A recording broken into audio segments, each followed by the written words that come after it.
பேராயர் சென்னை மைய பேராயர்கள் டப்ளி தந்தையோடைய மேனிஸ்கூல் படித்தவர். இன்னைக்கு 89 வயது ஆகிறது. அவர் டப்ளி தந்தைக்காக ஒரு பஜனை பாடல் ஏற்றி அதை வெட்டு போட்டு நமக்கு பாடி தந்திருக்கின்றார். அதை நம்ம ஊர்களிலும் பஜனையும் அதை பாட இருக்கின்றார்கள். அந்த பாடலை நம்முடைய சகோதரர் வேதியர் ராஜாவும் நம்முடைய ஞானம் அவர்களும் அதை பாடினார்கள்.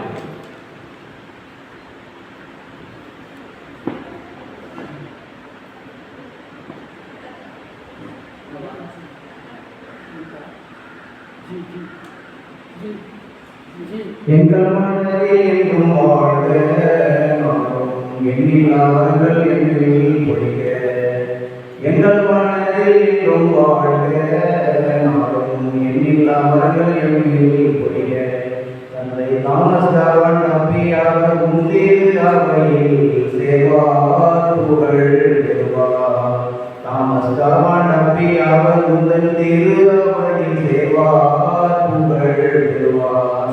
எங்கள் மனதில் என்றும் வாழ்க நாடும் எண்ணில்லாதவர்கள் எண்ணில் பொழிக. பாரிசேர் போதகராய் வந்தார் மறை. பாரிசேர் போதகராய் வந்தார் மறை. வேலந்தாங்கள் செம்மையோடு இசை எங்கும் சென்று திண்டி வானம் நின்றார் நிலை கொண்டார். எங்கள் மனதில் என்றும் வாழ்க நாடும் எண்ணில்லாதவர்கள் எண்ணில் பொழிக. வெள்ளியும் வேதமும் தான் சேரும் என்றே வேலந்தாங்கள் வேப்பிடித்தார் என்றே. நல்ல வேதியர்கள் தீருமாறை தேவை என்ற எண்ணம் கொண்டாரம் கண்டார். எங்கள் மனதில் என்றும் வாழ்க நாடும் எண்ணில்லாதவர்கள் எண்ணில் பொழிக.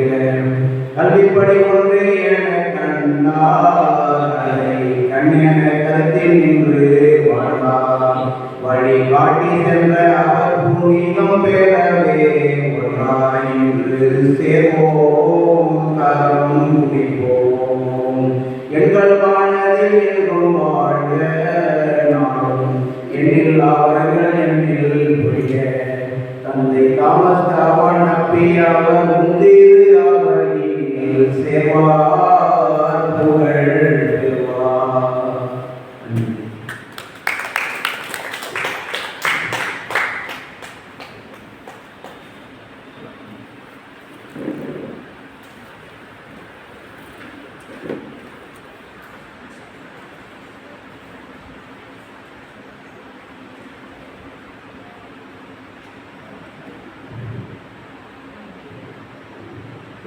நோக்கோரையாக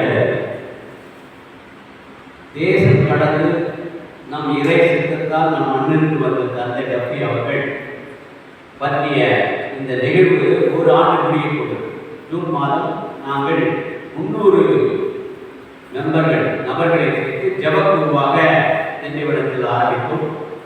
100 நாட்கள் அந்த அவருடைய வரலாற்று புத்தகங்களிலிருந்து அவர் குறிப்புகளிலிருந்து அனைவருக்கும் சரியாக 3 மணிக்கு அந்த செய்தியாக அனுப்பி கொண்டிருக்கிறது.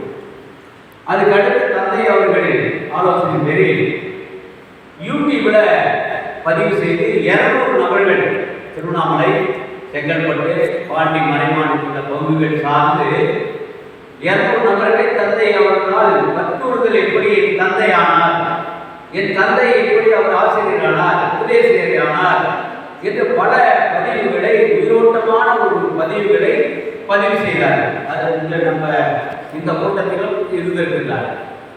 இப்படி ஆரம்பித்தவுடன் இப்பொழுது தந்தை சென்னையில் இருக்கின்ற தந்தை, அமெரிக்காவில் இருக்கின்ற ஃபாதர் பெஞ்சமின் அவர்கள் மூலம் வெப்சைட் தந்தை பேரில் உலக அளவில் இந்த செய்தி பரப்புவதற்காக வெப்சைட்டும் பலவிதமான வலைத்தளைகளும் உருவாக்கி இந்த பதிவுகளை நாம் செய்கின்றோம். நம்முடைய பேராயர் அவர்கள் பிப்ரவரி 11 நெல்லித்தோப்பு உறுதிப்பூசல் விழாவில் தந்தையோடு நாம் பேசிக் கொண்டிருக்கின்ற போது நம் ஆயர்கள் டப்பிக்காக இவர்கள் சிறப்பாக இந்த பணியை செய்கிறார் என்று பாராட்டி அவர்களுக்காக இதை நீங்கள் தொடர்ந்து செய்யுங்கள் என்று நேரடியாக என்னிடம் பேசினார். ஆகவே 3 ஆயிரங்களும் இது பற்றிய ஒரு தாக்கத்தில் ஏற்பட்ட ஏற்பாடு. உண்மையிலே அவருடைய வரலாற்று குறிப்புகள் எல்லாம் எங்களுக்கு தான் அந்த புத்தகத்தில் வைத்திருக்கிறோம். இந்த பயிர் மட்டும் நம்முடைய வேலைக்கான சார்ந்த பயிர். இதுல ஒரே ஒரு நிகழ்ச்சி மட்டும் நான் ஆடிப்பழக்கம் சொல்ல வேண்டும். மனமுருக்கமாக நம்ம ஊர்ல இருந்து வந்துட்டு போன ஒருபாடு 11 வந்தாரு 17 அமெரிக்காவுக்கு அந்த குருமட பேராசிரியராக 1000 முறை நாடவே வந்து வேலைக்கானிலிருந்து இவர் எங்க வராத கொண்டு வருவோன்னு இருந்து அழைத்து கொண்டு இவரை கப்பல் ஏற்றினார் என்ற வரலாறு. திரும்பி வந்து வரல. ஆனாலும் முதல் பங்குசாமியார் தேசத்திலிருந்து வந்து 72 வயசுல 14வது குழந்தை நம்ம நம்பி அவர். அப்படிப்பட்டவர் நம்ம பங்குக்கு வந்ததுனால இந்த மக்கள் மீது நான் போயிட்டாலும் அவர்களுக்கு ஒரு பார்வை இருக்கிறது என்று 1914 தான் முதல் பத்திரிசியார் பள்ளி, அதுதான் அயர்லாந்து நாட்டினுடைய புனிதர் பெயர். அதை தொடங்கி 150 பள்ளிகள் நம் மலை மாவட்டத்தில் கடலூர்லையும் சரி, திருவண்ணாமலை வேட்டவரத்திலும் சரி, வேலூர் மலை மாவட்டத்திலும் தொடங்கிய பள்ளிகள் குதிரையிலே சென்று பயணித்திருக்கின்றார். அப்ப அந்த 150 பள்ளிகளை முடித்து திண்டிவனத்தில் 20 ஆண்டுகள் கடினமாக உழைத்து அந்த 560 மீட்டர் உள்ள அந்த உட்விடுதியும் ட்ரைனிங் ஸ்கூல் எல்லாம் கண்டுபிடித்து ஆசிரியர்கள் வேதிகளாக இருக்க வேண்டும். இதுல ஒரே ஒரு உண்மை என்னன்னா, தன்னுடைய பொன்னிய ஆசிரியர் 1935 இருந்து 37 வரைக்கும் சமயவாதத்தை படிக்கிறார். அவர் 44 ஆண்டுகள் இந்த ஊர்ல வேலை செஞ்சவர். எங்க அப்பா படிச்சிருக்காரு, நானும் அவர் படிச்சிருக்கேன். அவர் வந்து இப்போ அவர் மகனுக்கு ஒரு நோட்டு கொடுத்தார் போன வாரம். ஃபாதர், நான் நோட்டை தேடும் போது பொன்னிய ஆசிரியர் டப்பி சாமியாரை பத்தி அவரோடு நான் படிச்சது எழுதுன லெட்டரை நோட்டை கொடுத்துருக்கிறேன். அதை தொகுத்து வில்லியனூர் வெளிவெளியில அந்த ஃபாதருடைய செயல்பாடுல ஒரு புத்தகம் எழுதியிருக்கிறார். இன்னைக்கு அந்த நோட்டு அற்புதமாக எங்களுக்கு கிடைக்கிறது. அடுத்து ஒரு லெட்டர் டப்பி ஃபாதர் இறக்கும் போது 7ஆம் தேதி செப்டம்பர் 7ஆம் தேதி 8ஆம் தேதி அவர் இறந்தார். அது மட்டுமல்ல, இங்கிருந்து போயின ஏற்பாடு இந்த பள்ளியில மட்டும் கட்டல. பொன்னிய ஆசிரியர், செல்வம் ஆசிரியர், லூர்து ஆசிரியர், எஸ்.எம். கபில் இவர்கள் எல்லாம் அவர் அங்க கூப்பிட்டு வேலைக்காரர்கள் கல்வியால முன்னேற வேண்டும், உங்களை நான் அழைக்கிறேன் என்று அவர்களுக்கு பயிற்சி கொடுத்து ஒரு 5 பேரை இங்கே நம்முடைய பொருளாதாரங்களாக ஆசிரியர்கள் இருந்திருக்கிறார்கள். அவர்களிடம் தான் நாம் எல்லாம் படிப்போம். அதுல குறிப்பாக 12 வயசுல கபிசம்மார் குதிரையில போறாங்க. நேரம் நந்தாத்தூருக்கு போகின்ற பொழுதுதான் பாடி படத்துல நம்ம ஐயா பேசும்போது சொல்லுவார், அந்த கெபியில போய் 3 நாள் தியானம் இருந்துதான் திண்டிவனத்தை கோடிக்கு கட்டியிருக்கிறார். அப்ப அந்த வழியா போகின்ற போது நம்ம ஊர்ல டிரைவர் குடும்பம் இருக்கு. அந்த டிரைவர் யாருன்னா மைக்கேல். அவங்களுடைய குழந்தைகள் 14 பேர். அதுல 11ஆவது பார்த்தா தாமஸ் ஆசிரியர் திண்டிவனத்துல போனீங்கள பிடி மாஸ்டர் ரிட்டையர்ட் ஆகும். அவரை இட்டு போய் 12 வயசுல இருந்து வளர்த்து 24 வயசுல திருமணம் நம்ம கடலாடிக்கு வந்து உனக்கு படிச்ச பொண்ணு வேணாம், படிக்காத பொண்ணு கட்டினாதான் நல்லா இருக்குன்னு கடலாடியில திருமணம் வைத்து அந்த பொண்ணை பார்த்து திருமணம் வைத்து அவர்களுடைய இறக்கின்ற வரைக்கும் 1941 வரை இருந்திருக்கிறார்.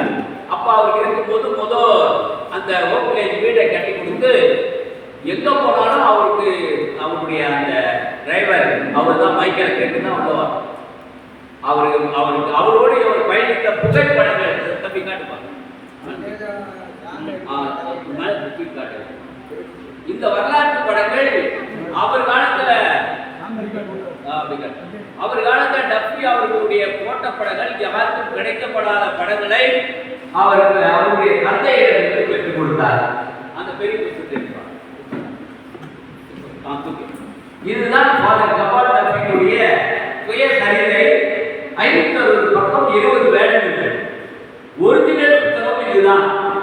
முதலில் தயாரிக்கப்பட்ட ஒரிஜினல் புத்தகம் இதுதான் மிகப்பெரிய சொத்து. ஆக அந்த புத்தகம் இப்போது எங்களுக்கு கிடைக்கப்பட்டது ஒரு பெரிய மகிழ்ச்சி. இரண்டாவது, இவருடைய தந்தை சார்லஸ் டப்பி அயர்லாந்து நாட்டினுடைய நம்ம காந்தி போராடியவர். அவரை விக்டோரியா மகாராணி கொலை தண்டனை கொடுத்து அந்த ரோட்ல கொழுவெடுக்கிற அளவுக்கு அவருக்கு தண்டனை கொடுத்தாரு. உலக நாட்டு தலைவர் கண்டித்த பாடு அவரை ஆஸ்திரேலியாவுக்கு நாடு கடத்தி 25 ஆண்டுகள் ஆஸ்திரேலியாவில் நாடு கடத்த அந்த 25 ஆண்டு முடித்து 26ஆம் ஆண்டு அந்த ஆஸ்திரேலியாவுக்கே வெற்றி பிரதமர் ஆனார். அவருடைய மகன் தான் நம்முடைய தாமஸ் கவான் டஃபி. இந்த ஒரு வரி படிக்கின்றேன். தாமஸ் கவான் டஃபி செப்டம்பர் 8 இறக்கின்ற போது ஒரு 1/2 மணி நேரம் எல்லாரையும் கூப்பிட்டு அந்த கேள்வி